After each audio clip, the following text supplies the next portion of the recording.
Alors, ce que vous voyez ici, c'est une plante, mais c'est une plante morte. Ok. Donc, au niveau de la mer, on a une posidonie verte. Alors, Julien, il la connaît très bien. Donc, elle est verte. Le rôle de cette plante marine, c'est une plante marine. C'est pas une algue, c'est une plante. Parce qu'elle a des feuilles, des racines et même des fruits. Ok. Donc, c'est une plante marine. Donc, le rôle de cette plante, qui est endémique de la Méditerranée, elle n'existe qu'en Méditerranée, la Posidonia oceanica. Okay. Donc, cette plante, elle a un rôle très important, que ce soit pour la biodiversité des milieux, que ce soit pour donc, la génération d'oxygène et de stockage du carbone. Donc, qu'est-ce qu'elle fait cette plante? Elle absorbe le CO2, elle stocke le carbone et elle dégage de l'oxygène. Ok.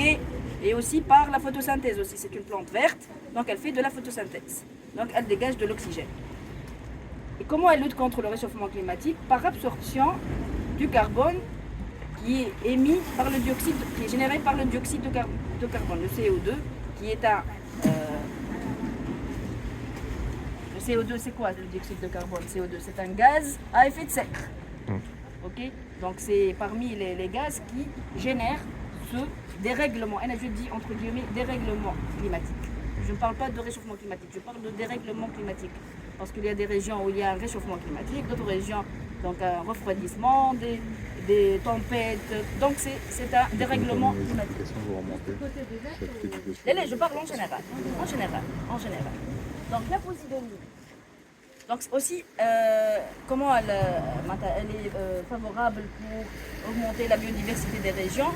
Parce que c'est une frayère de poissons. Donc les poissons pondent leurs œufs au niveau donc, de cette Posidonie, okay, et s'alimentent aussi par les poissons herbivores peuvent s'alimenter par la Posidonie. Mais, actuellement, il y a une espèce invasive, et ça fait longtemps, mais actuellement, la Colerpa taxifolia. Donc c'est une espèce invasive qui a été introduite accidentellement au niveau de la Méditerranée. Et l'histoire, elle dit qu'il y a un aquarium, je ne sais pas, je ne suis pas sûre de cette histoire, mais apparemment, c'est une fuite à partir d'un aquarium qui contenait... Villefranche. De Villefranche, oui. C'est ça. Donc la Colerpa taxifolia, qui est une espèce invasive. Donc qu'est-ce qu'elle fait, cette Colerpa? Elle a la capacité de se développer rapidement, et elle forme donc des herbiers rapidement. Et ces herbiers vont étouffer la Posidonie. Okay.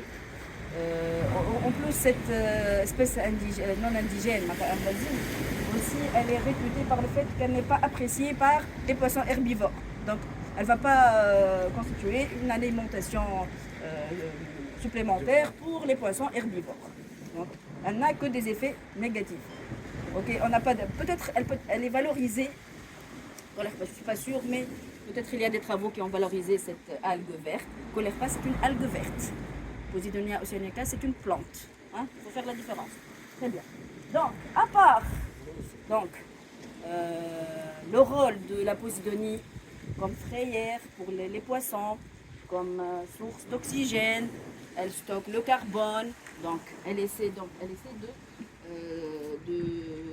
diminuer donc, le réchauffement climatique en absorbant et en stockant le carbone. D'accord? Elle a un autre rôle, elle fixe les sédiments.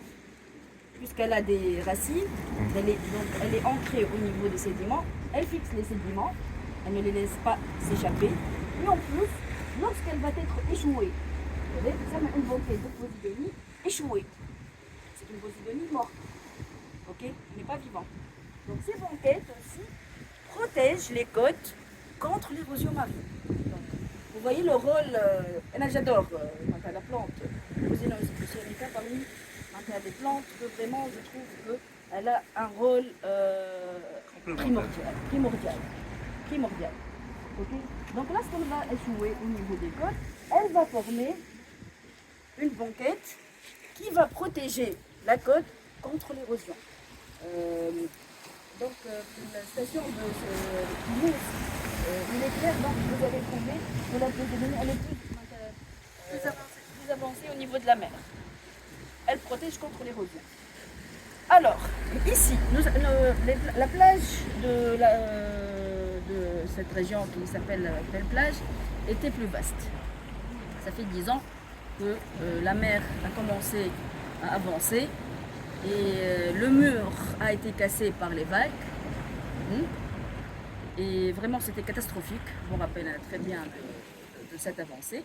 Alors, qu'est-ce qu'ils ont fait? Ils ont construit un autre mur et une digue qui est en face de moi. C'est quoi une digue?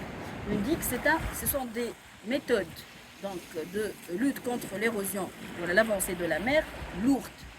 Ça veut dire elle est construite par du béton armé et la digue, c'est un mur qui est construit en parallèle, de façon parallèle au rivage. Okay. On fait un renforcement avec comme les digues et un enrochement aussi. Ils ont placé de grands rochers pour renforcer les digues. C'est la première étape qui a été réalisée pour lutter contre cette avancée.